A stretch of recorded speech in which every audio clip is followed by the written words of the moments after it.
Mesdames et messieurs, salut et bienvenue en tout cas sur votre émission École du Changement et sur les antennes de notre chaîne. Nous nous retrouvons aujourd'hui une fois de plus avec Maître Thomas Gamakolo Mputu. Il est expert des questions de Grand Lac et il est également, en tout cas, il vient d'entrer dans le collectif des avocats de l'honorable Edouard Mwangachuchu qui est détenu en prison pour des infractions de haute trahison, de détention d'armes et de connivence avec une force étrangère, selon en tout cas les informations que nous avons. Donc avec notre invité, nous allons essayer un peu de revenir sur ces procès, sur cette affaire qui défraie en tout cas la chronique, où on commente en tout cas dans tous les sens.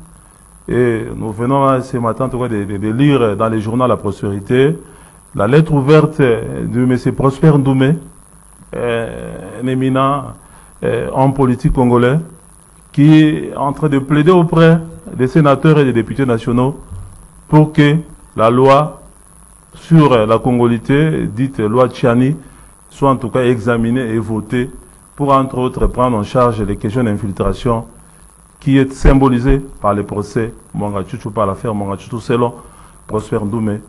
Maître Thomas Gamakolo, bienvenue en tout cas sur ce plateau et dites-nous un peu à quel niveau se trouve cette grosse affaire, ce procès du député national Edouard Mwangachuchu. Merci beaucoup de me lancer cette invitation et c'est un honneur pour moi, comme d'habitude, de répondre positivement à votre invitation. Et surtout que maintenant, nous sommes en train d'aborder beaucoup plus la question de la loi Tchiani, qui est, dont la proposition a été introduite au niveau du Parlement pour examen. Il souhaiterait, notamment M. Prosper Ndoumé, que j'ai également lu, souhaite faire pression ou faire du lobbying en faveur de cette loi. Et il a estimé que les procès de Mwangachuchu étaient inaubaines, puisqu'il a même parlé dans son article de miraculeusement. Donc pour lui, c'est ces procès qui doivent faire en sorte qu'on puisse voter une loi qui, à mon avis, est une loi ségrégationniste dans la mesure où elle compartimente et sépare des Congolais en plusieurs catégories, ceux qui sont à loyauté absolue et d'autres qui sont à loyauté partielle parce que nés soit d'une père ou congolais ou d'une mère, soit d'un père plutôt, voudrais-je dire congolais ou d'une mère congolaise. Et c'est dans ce climat que je viens, donc d'abord plus, pas comme membre du collectif, mais d'abord plus comme analyste, comme expert sur ces questions-là. Et bon, incidentiellement, je peux quand même, étant donné que je fais partie également du collectif de ces procès, s'il est chez, donner quelques éclaircissements pour éclairer l'opinion publique du fait que ces procès deviennent maintenant comme un paravent. C'est sous l'ombrelle de ces procès que finalement on va tout justifier, y compris des lois scélérates. Donc par rapport à ces procès, demain nous aurons une audience qui va se tenir au niveau de la haute cour militaire, qui va siéger probablement là où on vient de les transférer depuis, je pense, avant-hier. Il a été transféré de Makala à Ndolo de façon tout à fait rocambolesque. Bon, pour l'instant, nous ne pouvons pas faire trop de commentaires quant au fond, ni préjuger du fond de l'affaire, mais nous constatons tout simplement que il y a un procès en dehors du procès. Oui, mais on note par exemple, on note quand même, Maître Thomas Gamakolo, que votre client, en tout cas, son affaire défraie la chronique. Nous autres, par exemple, nous ne l'avons jamais connu. On n'a jamais entendu parler de lui, mais c'est à la suite, en tout cas, de cette affaire qu'on entend parler de lui pour la première fois.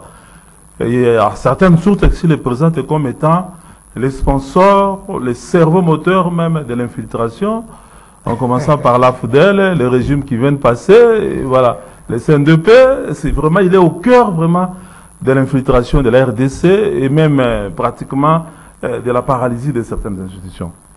Voyez-vous vous-même, voyez-vous, quand vous écoutez tous ces commentaires, moi j'ai entendu même que il semblerait que même le stade Camagnola lui appartiendrait, qu'il aurait construit l'immeuble intelligent, qu'il aurait prêté 200 millions au gouvernement. J'entends plein de choses pour je ne sais pas moi quoi. Comprenez qu'il y a un fantasme qui est lié au fait que nous sommes en train de traverser une période difficile dans notre pays où la division entre les citoyens est axée tout autour d'une certaine forme de rwandophobie, de tutsiphobie et de xénophobie. Cela est lié certainement au fait qu'on essaye, à tort bien sûr, de lui coller, d'être les parrains des M23 et que le M23 est une rébellion qui est constituée à majorité des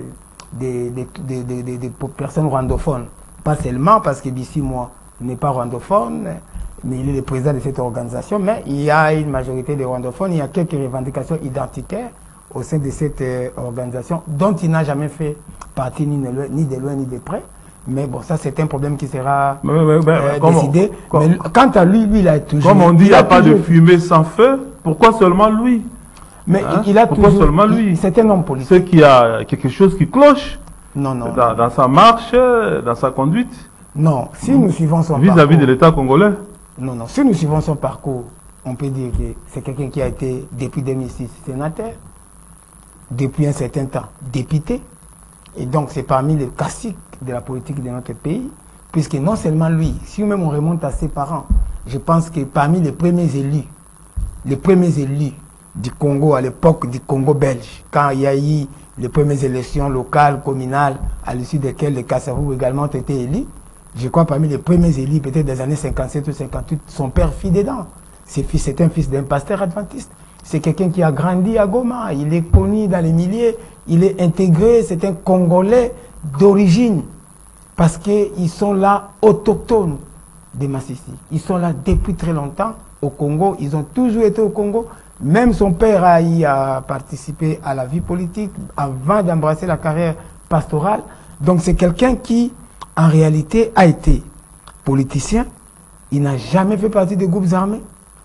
Il est, à un moment, vous avez vu récemment quand ils ont lu les communiqués des députés du Nord Kivu qui fustigeaient justement la guerre ainsi que les M23 et tout le reste, il a été signataire au sein de l'Union. C'est un député de l'Union sacrée. Au sein de l'Union sacrée, il a amené à peu près dans son sillage plus ou moins 12 députés. Donc il a toujours été avec tous les hommes politiques. En aucun moment, il n'a fait partie des groupes armés.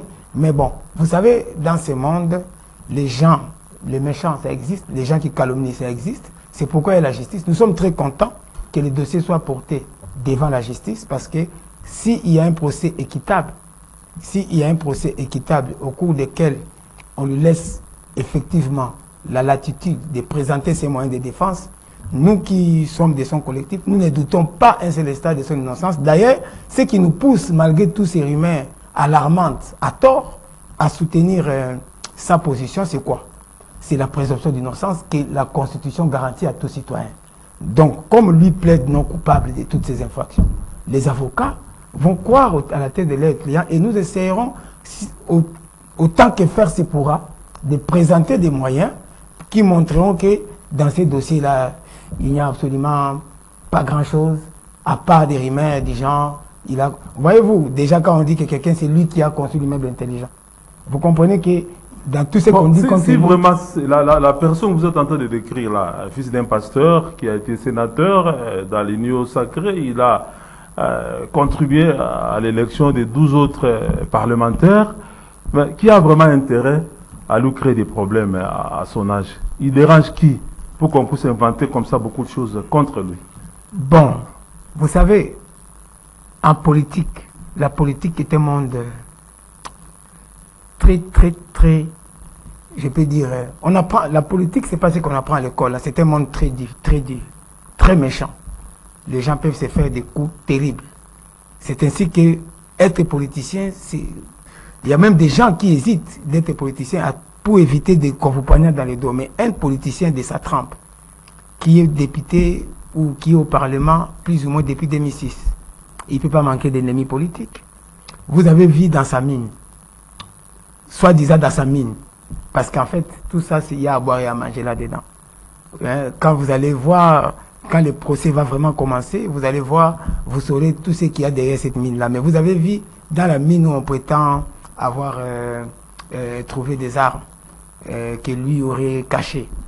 Vous avez vu quelques temps après, il y a des images qui devaient circuler. Il y avait un député comme par exemple Justin ou je ne sais pas moi, son nom m'échappe, ou Julien, je ne sais plus, mais en tout cas Daishimi, qui sortait des trous des mines, accompagné des groupes armés. Les Nyatura qui ont prétendument découvert les armes là-bas sont des groupes armés d'obédience Hutu qui, de tout temps, font la guerre aux Tutsis à l'Est. Vous comprenez? Ce sont des extrémistes Hutus. Ce sont des extrémistes Hutus qui prétendent avoir découvert ces armes. Et on a vu notamment un député qui est également Hutu, qui sortait du trou. Hein? Il y a des images. On peut même se poser la question comment ces images sont arrivées dans les médias. Vous comprenez? Donc on essaye de, comme on dit, celui qui veut noyer son chien, il accuse des rages. Et puis dans tout ça, il y a certainement des problèmes de jalousie, il y a certainement des problèmes d'envie. Vous comprenez, le monde est méchant. C'est comme si vous me demandez pourquoi on a tapé par exemple hier Christian Bossembe. Est-ce que Christian Bossembe, quand lui vivait, il savait qu'il a des ennemis? Vous avez bien vu dans ces images qu'il mangeait calmement, mais il avait des ennemis. Tout simplement que quand on monte dans la société, quand on est élevé par Dieu au sein de la société, il y a des gens aussi qui sont mécontents, qui peuvent toujours créer des petits soucis, des petits problèmes. Mais ça, ce sont... Nous, en tant qu'avocats, nous regardons les dossiers. Oui, qu'est-ce qu'il y a dans les dossiers? Il n'y a pas grand-chose. On note en tout cas une certaine clameur publique autour de ces dossiers. Et il y a une bonne partie d'opinion qui n'attend en tout cas que la condamnation de votre client, honorable Edouard Mwangatsusu. Est-ce que votre tâche ne va pas en tout cas être titanesque pour pouvoir en tout cas le sortir de cette passe difficile? Oui, la tâche est toujours titanesque parce que vous savez quelles sont les accusations tout d'abord que l'on place sur sa tête. Il y a la haute, comment ils appellent ça? Haute trahison. Non, ils disent d'abord l'atteinte à la sûreté de l'État. Donc on suppose qu'il menace les intérêts vitaux du pays. Il y a d'une part, il y a la trahison, il y a l'insurrection. Donc on suppose qu'il entretient un groupe insurrectionnel ou des gens que lui a. Et puis il y a l'incitation des militaires à commettre des actes contraires à la loi. Ne serait-ce que par les chefs d'accusation, c'est une tâche colossale. Parce que les gens, quand ils entendent ça comme ça, ils ont l'impression qu'il y a grand-chose là-dedans. Donc c'est très grave. Et dans un contexte de guerre, dans un contexte où il y a une rwandophobie, il y a une tutsiphobie, il y a des conflits ethniques entre les Nande et les Tutsis et les Hutus et les Tutsis, les Tembo et les Havu, les Baoundé. L'Est du Congo, c'est une zone fragmentée où il y a beaucoup de conflits et chaque communauté veut avoir le monopole et le contrôle du pouvoir politique. Vous comprenez? Dans ce contexte-là, nous comprenons qu'il y a des blogs qui se créent, des gens qui viennent donner des fausses informations et ça crée une clameur. Cette clameur, effectivement, crée également une difficulté supplémentaire dans la mesure où ils commentent les procès, alors qu'ils jouissent de la présomption d'innocence qui est un droit constitutionnel et qu'en tant que tel, il doit être considéré comme innocent. Nous croyons que ça peut influencer. Pourquoi? Parce que les juges ne sont pas des extraterrestres. Ils subissent également l'influence de la masse et des médias. Ils subissent, ça peut aussi jouer dans l'esprit de ceux qui jugent, parce que dans son cas, c'est comme s'il est déjà présumé même coupable, par la faciès seulement. Du fait seulement qu'il ait cette faciès des Tutsis, il faut le dire clairement. Donc il y a déjà comme une présomption de culpabilité. Mais nous, en tant que praticiens du droit, nous sommes tranquilles et sereins. Et nous savons que son innocence au temps opportun sera démontrée. Et nous croyons à sa présomption, dans le bon fonctionnement de la démocratie, de l'état de droit. Nous croyons que effectivement la présomption d'innocence demeure également de mise pour M. Mwangatsusu. Et c'est pourquoi nous pouvons avoir ce courage-là, en dépit de cette clameur que vous ressentez partout. C'est-à-dire, on veut un peu comme présenter M. Mwangatsusu comme étant... Ça a déjà existé hein, dans l'histoire. Je rappellerai à l'intention de l'opinion le procès Dreyfus. Pour ceux qui lisent, en France, ils connaissent le procès Dreyfus et les livres du journaliste Émile Zola et l'article du journaliste Émile Zola. J'accuse. J'espère qu'aujourd'hui au Congo on aura aussi des Émile Zola qui chercheront à ne pas rester superficiels et à creuser au fond pour voir qu'est-ce qu'il en est réellement. Je souhaiterais même que toute la presse puisse s'en saisir pour pouvoir creuser, comprendre qu'est-ce qu'il y a. Comme ne se limite pas à ce que les gens disent. Et vous avez vu que quand Émile Zola a creusé, il a fait son article de Jacquise, ça a bougé les lignes. Et Dreyfus a été condamné. Pourquoi? Parce qu'il était juif. Il était juif. On a estimé que c'était la figure parfaite du traite. Aujourd'hui, c'est presque ce que les Tutsis sont tentés de vivre au Congo. Dreyfus a été condamné parce qu'il était juif. Mais on a finalement trouvé qu'il n'y avait rien. C'était une cabale des généraux qui avaient perdu la guerre. Non, mais on ne fait pas quand même, il faut pas quand même faire entendre, faire croire aux gens que les procès Mwanga Tchouchou, c'est des procès contre une ethnie. On a trouvé des effets militaires, il y a des accusations graves qui pèsent sur lui, et ça, vous êtes dans les collectifs des avocats, voilà. Ça, c'est le fond du procès. Ça, c'est le fond du procès. Les défendre plutôt. Ça, c'est le fond du procès. Oui. Nous parlons de la de l'environnement. Voilà. De l'environnement. Ici, je suis venu pour parler de l'environnement qui entoure ces procès et des opinions et de ce que l'opinion entend pour essayer de montrer que ce n'est pas un monstre qui est là-bas, c'est un être humain, un père de famille, un fils d'un pasteur, un député qui a toujours travaillé. Et s'il y a une telle clameur, cette clameur tient pourquoi? C'est aussi parce qu'il est cette donne-là, du fait qu'il soit Tutsi et que la rébellion soit majorité Tutsi, joue. C'est facile de les racoler au M23, même s'il n'a rien à voir là-bas. C'est juste peut-être une coïncidence malheureuse. C'est une coïncidence malheureuse, c'est-à-dire qu'il est la figure parfaite du traître, parce qu'en réalité, la rébellion est à majorité Tutsi. Vous comprenez? La plupart, nous parlons des faits, vous comprenez, de l'environnement. La rébellion du M23... Depuis l'AFDEL, voilà, malheureusement. Depuis l'AFDEL, malheureusement, il y a eu plusieurs rébellions dans lesquelles on a vu la présence de beaucoup de Tutsis. Vous comprenez? Et lorsque on dit que quelqu'un a des armes, il donne aux Tutsis, vous voyez, dans l'imaginaire populaire, c'est très facile à racoler. Et même pour Dreyfus, Dreyfus était juif. Vous comprenez? Quand l'Allemagne a perdu la guerre en 1800, la France a perdu la guerre contre l'Allemagne en 1870, est-ce que les généraux allaient dire que c'est la faute des généraux? Vous comprenez? On a dit qu'il y a des traîtres, des infiltrés au sein de l'armée. Et la figure parfaite des traîtres à l'époque, dans un environnement antisémite, c'était Dreyfus. Aujourd'hui, je vois que les mêmes procédés, parce qu'il n'y a rien de nouveau sous le soleil, Salomon l'a dit même dans la Bible, ce qui a été, c'est ce qui sera.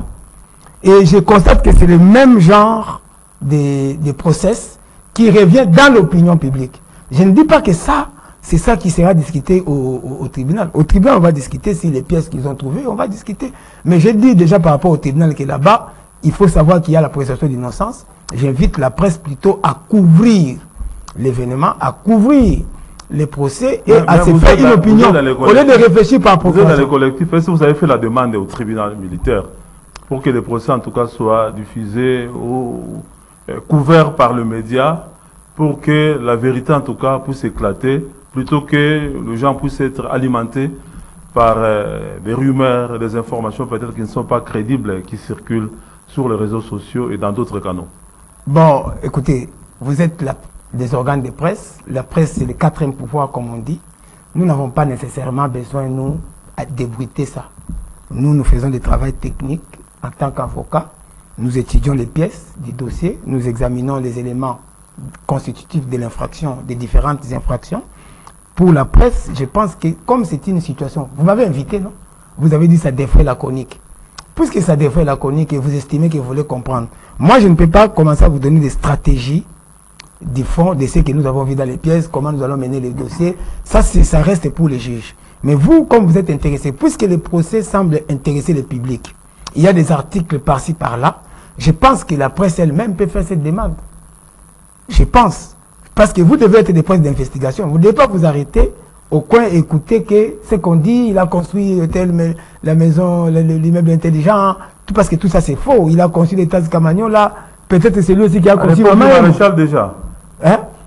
Oui, parce qu'on dit même le stade Camagnon là, c'est lui qui l'a construit, il a peut-être construit aussi Mamaemo. Vous comprenez? Dans ces climats-là, les journalistes, c'est pourquoi moi je plains les Congo. Il n'y a pas de journalisme d'investigation. Je ne sais pas si on peut avoir aujourd'hui des... Bon, on ne fait pas les procès des journalistes. Oui, mais parce que vous savez, on répercute facilement des rumeurs. La presse aujourd'hui répercute facilement les rumeurs. Je loue CCTV, je loue l'initiative que vous avez prise au sein de Canal Kin de m'inviter. De Canal Congo Télévision. De Canal Congo Télévision, de m'inviter, parce que je vois qu'en vous, il y a quand même ces soucis de pouvoir creuser pour découvrir la vérité. Mais je pense que ceux qui voudront vraiment découvrir la vérité n'ont qu'à venir à l'audience. Par exemple, nous déplorons en tant que conseil, on ne peut même pas faire de telles demandes. Toutes les demandes que les collectifs sont rejetées. Nous avons fait une demande pour demander déclarer que non, bon, voilà, qu'il y avait l'incompétence. Presque les demandes, on rejette. Même aujourd'hui, les procès ont commencé au siège de la haute cour.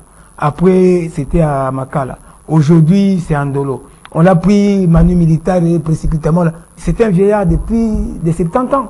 Vous comprenez, psychologiquement, il est aussi malmené. Nous considérons, même les avocats, il y a son avocat attitré, Maître Sanané, Joseph Sanané, dont le nom m'échappe, qui est jusqu'aujourd'hui détenu depuis le 3 mars. Il est détenu à la Demiap. Vous comprenez que c'est un procès qui se passe dans un climat, on ne peut plus intimidant. Est-ce que vous-même là, est-ce que vous ne vous sentez pas aussi, en fait, c'est pas trop de risques que vous prenez aussi en défendant oui, moi personnellement, je ne me sens pas intimidé le moins du monde. Pourquoi? Parce que je crois dans la démocratie, je crois dans l'état de droit, je crois que même les personnes... D'ailleurs, on dit toujours que... On parle parfois de l'avocat du diable, non? Donc même le diable, dans l'imaginaire populaire, peut avoir un avocat. Or, ici, il ne s'agit même pas d'un diable. On n'est jamais avocat des anges, on est toujours avocat du diable. Je connais, on dit l'avocat du diable. Mais je sais que dans la Constitution, toute personne a le droit d'être défendue. Toutes les personnes ont le droit de se défendre seules ou de se défendre par un avocat. Mais M. Mangachouchou est un citoyen congolais. Il a tous les droits qu'un citoyen congolais peut avoir, y compris celui d'être défendu par des avocats, quelle que soit la nature des accusations. Vous dites qu'il est un citoyen congolais, mais il y en a qui le présentent comme un infiltré. Par rapport à quoi? Est-ce que quelque part, devant les tribunaux, il a brandi notre nationalité, comme on l'a vu Bosco Tanganda, au niveau de la CPI? Il y a beaucoup de fantasmes sur nos frères congolais toutis. Aujourd'hui, c'est ce que nous combattons, c'est ce que nous appelons l'infiltrite.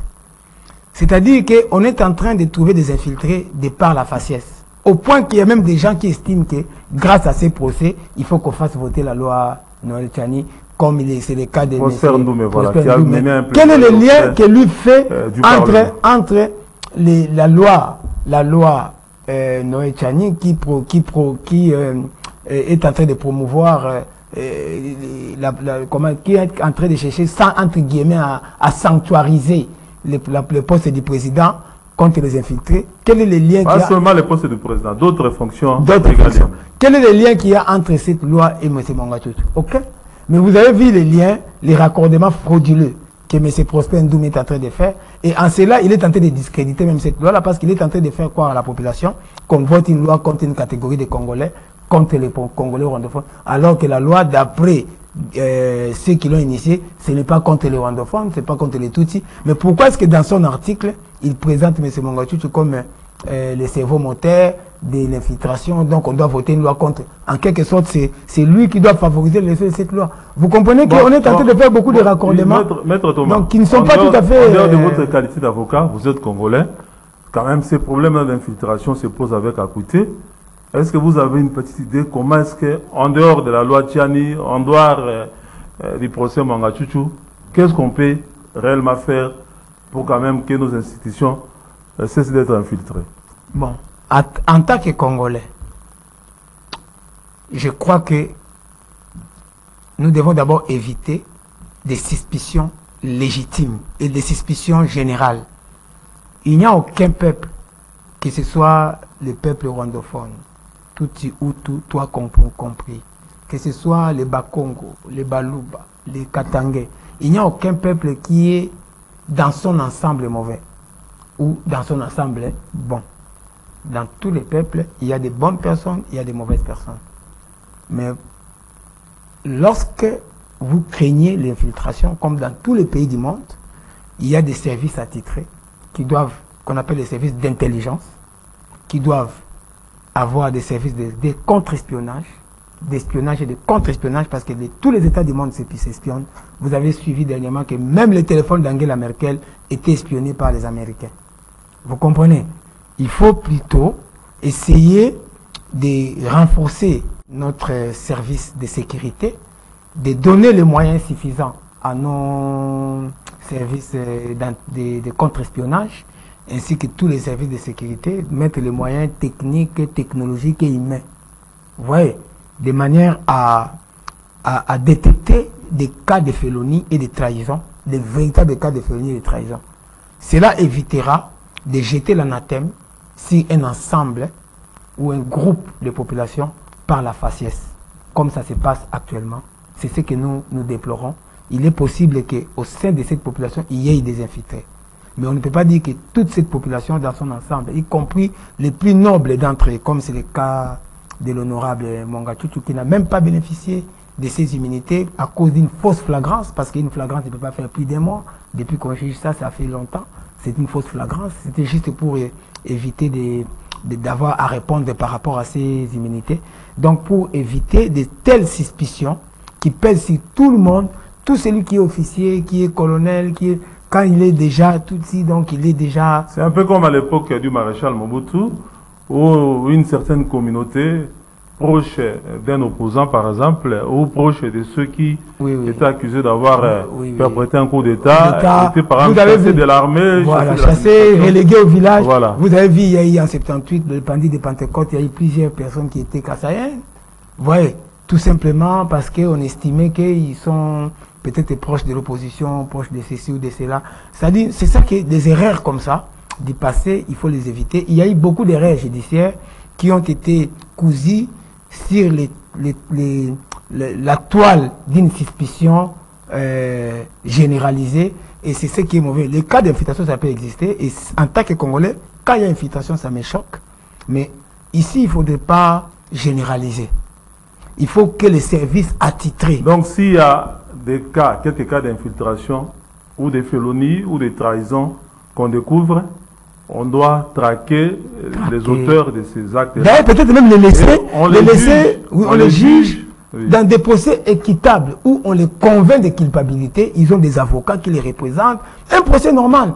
Parce que dans ce procès ici, ce n'est pas tout à fait normal dans la mesure où vous voyez qu'il y a beaucoup... Le climat n'est pas bon. Sincèrement, vous avez vu, il y a eu des avocats dans certains procès qui ne sont pas venus.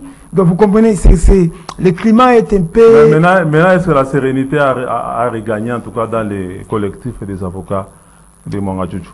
Bon, moi je suis serein. Moi je suis serein parce que je crois au droit, je crois à la justice divine, je crois à beaucoup de choses. Je crois que Dieu est juste.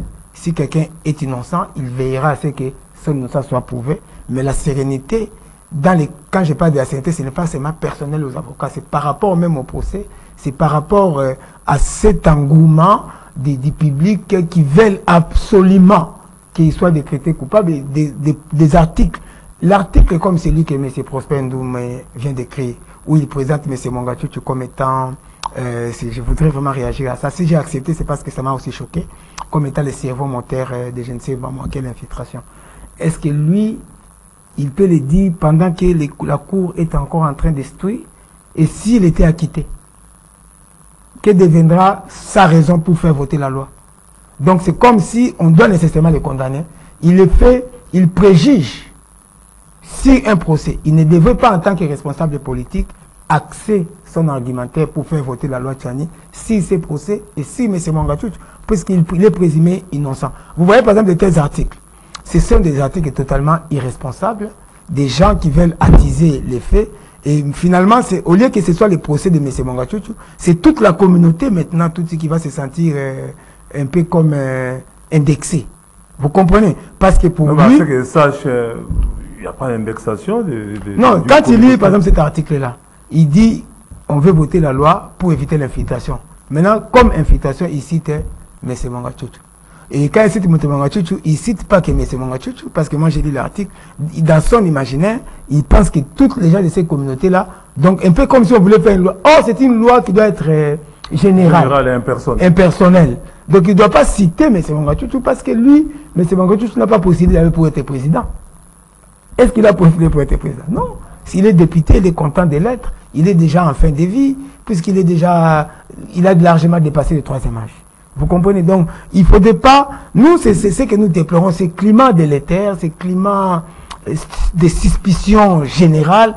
Et nous craignons que ce climat puisse avoir également une incidence sur l'issue du procès. Comment sortir de ce climat pour essayer un peu d'apaiser l'atmosphère, la tension, que tout se déroule en tout cas dans la sérénité, dans les bonnes conditions. Vous conseillez quoi? Bon, je crois que la presse est pour beaucoup dans tout ça. Il faut que la presse aussi commence à écouter toutes les deux parties. Vous comprenez, on ne doit pas relayer seulement la position du ministère public ou la position de ses détracteurs. Il faudrait aussi que la position de l'honorable, hein, c'est ce que lui pense, soit dans une certaine mesure, comme vous venez de le faire ici, connu du public. Parce que les gens les présentent comme les diables en personne, alors que c'est un être humain qui a un cœur. Est-ce que la difficulté, ce n'est pas le fait, par exemple, qu'on a comme l'impression que c'est devenu pratiquement une affaire d'État, et que lui a affaire en tout cas à l'État, et que tous ceux qui sentent que l'État est menacé par les agissements, le fait dont on accuse M. Mongachouchou ne pourrait que se ranger derrière l'État pour pousser l'État, en tout cas, à pouvoir sanctionner un fils du pays qui aurait mal agi contre les intérêts du pays. C'est pas ça aussi qui justifie ce climat-là, cette clameur publique que vous ressentez. Oui, bon, ce qui est vrai, je ne peux pas dire que c'est devenu une affaire d'État, parce que je suis convaincu que au niveau de ce qui anime l'État, il n'y a eu aucune injonction envers les juges pour qu'ils aillent dans un sens ou dans un autre. Donc dire que c'est une affaire d'État, c'est trop dire. Mais dire qu'il y a peut-être des gens qui sont aujourd'hui comme animateurs de l'État, qui ont peur de se prononcer dans cette affaire, même de donner une opinion, parce qu'ils craignent peut-être qu'on puisse les taxer de complices ou de je ne sais pas moi quoi, ça c'est possible. Vous comprenez? Ça c'est possible et c'est quelque chose qui pèse aussi, même dans les chefs des avocats, parce que quand vous êtes en train de prendre des partis pour défendre, les gens ne savent pas que l'avocat n'est pas dans les problèmes. L'avocat, il vient, il répète en quelque sorte la version de son client. Et ce n'est pas le problème de l'avocat. Vous comprenez? Vous allez voir que même nous les avocats, le fait de dire que voilà, je suis dans les collectifs, vous pouvez dire, ah voilà. Donc lui aussi, il est peut-être complice de ça. Parce que dans l'imaginaire populaire, c'est comme si Mongachouchou avait déjà été jugé et condamné. Alors qu'il faut rappeler à la population qu'il jouit de la présomption d'innocence. L'avocat est protégé par la présomption d'innocence qui est un droit constitutionnel reconnu à tout citoyen. Si moi je vous demande ce que vous avez fait, ça vous dites non. Donc moi je suis conforté, je sais que quelle que soit la gravité des faits commis sur lui, il ne les a pas commis, donc je peux le défendre. Et j'ai prêté serment en tant qu'avocat de défendre les causes que je crois à mon âme et conscience juste. Vous comprenez? Et la parole de l'avocat pendant l'audience est immunisée. Vous comprenez? Et c'est tout ça qui fait que je me suis à l'aise parce que je me sens protégé dans le cadre d'un état de droit parce que notre président, M.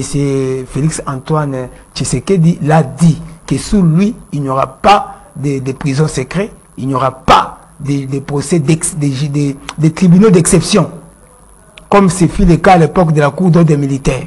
Il l'a dit. Et l'IDPS est un parti d'où il vient, qui s'est bâti pendant des décennies pour établir un état de droit. Donc nous évoluons. Il y a peut-être des gens à qui ça déplaît. Le chef de l'État aussi a même dit devant le Conseil des droits de l'homme des Nations Unies, dernièrement à Genève, que sous son régime, il n'est pas en tout cas question d'organiser un pogrom ou une chasse à l'homme contre une communauté ou une autre. Voilà ce qui nous rassure. C'est toutes ces déclarations du numéro 1, du premier citoyen du Congo, que nous sommes à l'aise parce que nous savons que même les juges qui vont juger au nom du chef de l'État. On ne va pas juger au nom de l'opinion publique, au nom de l'opinion politique, au nom des journaux comme celui qui prospère, des articles comme ceux que M. Prosper Ndoumé est en train d'écrire en indexant déjà M. Mongachouchou comme étant quelqu'un qui est coupable de ces faits-là pendant qu'il est encore en train d'être jugé. Et beaucoup de gens doivent savoir que c'est très dangereux de tels articles. Ça, je l'ai dit à l'intention de M. Prosper Ndoumé. La dangerosité de cet article, c'est quoi? C'est que ça peut se retourner contre lui. Puisque si on l'attaquait maintenant, pour qu'il nous démontre en quoi notre client est le cerveau moteur d'un complot contre la République, comment il va faire pour s'en sortir? Vous voyez, c'est comme ça que beaucoup de gens ne savent pas que la justice est un couteau à double tranchant. Lui, il a vu qu'on a traîné quelqu'un devant la justice. pendant que la Cour ne s'est pas encore prononcée, et que la Cour peut très bien se prononcer à l'acquittant, au stade où nous sommes, ils peuvent très bien se prononcer à l'acquittant, parce qu'il va plaider non coupable. Mais lui, il fait déjà un article où il est considéré comme coupable de trahison et sollicite même des députés de saisir cette opportunité pour voter la loi Tchani. Vous comprenez des choses comme ça. Donc des raccordements comme ça frauduleux. Maître Thomas Gamakolo, nous sommes arrivés à la fin de notre entretien. Qu'est-ce que vous pouvez dire en conclusion sur tout ce que nous avons dit? Bon, en 2 minutes. En conclusion, je vais dire que je réitère ma foi dans la justice de mon pays. Je réitère ma foi dans l'état de droit. Je réitère ma foi dans les principes sacro-saints qui ont été inscrits dans notre Constitution pour garantir les libertés, les droits et les libertés des citoyens. Nous avons la Constitution qui regorge les plus d'articles qui garantissent les libertés, les droits et les libertés individuelles des gens, des citoyens, et qui garantissent même les libertés des personnes en cas de poursuite. Je réitère ma foi dans le chef d'État qui a prêté serment de respecter et de faire respecter la Constitution. Je sais que les droits constitutionnels de M. Mangachouchou seront respectés s'il n'a pas l'obligation d'être jugé devant un tribunal militaire et que la Constitution le lui autorise, il jouira de son droit. Si sa présomption d'innocence, telle que la Constitution le reconnaît, lui sera démise, telle que la Constitution le reconnaît et démise, sera également démise dans les procès de M. Mangachouchou.